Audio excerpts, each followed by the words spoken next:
দেখো আমাদের বাস ছেড়ে দিয়েছে। এখন আমরা যাচ্ছি কোথা দিয়ে বলো তো? তোমরা কি কিছু দেখে বুঝতে পারছো? ওই দেখো আমাদের দক্ষিণেশ্বরের মায়ের মন্দির।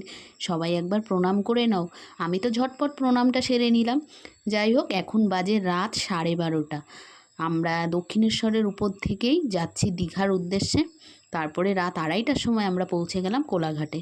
বাসটা দাঁড়ালো, আমরা নেমে পড়লাম। নেমে গিয়ে আমরা একটুখানি কিছু খেয়ে নিলাম, তার সঙ্গে আইসক্রিমও কিনলাম। পাকুড়ির বাপি এখানে এখন চা নিয়ে নিচ্ছে।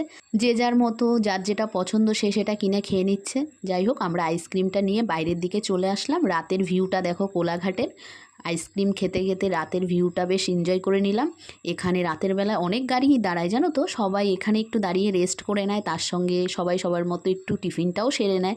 পাকুড়ির বাপি নিয়ে নিল চা, আর পাকুড়ি তো আইসক্রিম খাচ্ছে মজা করে করে। যাই হোক, নেক্সট পার্টে আবার দেখা হচ্ছে তোমাদের সাথে। দীঘায় পৌঁছে কি কি মজা করছি অবশ্যই তোমাদের সাথে শেয়ার করব। চলো টাটা।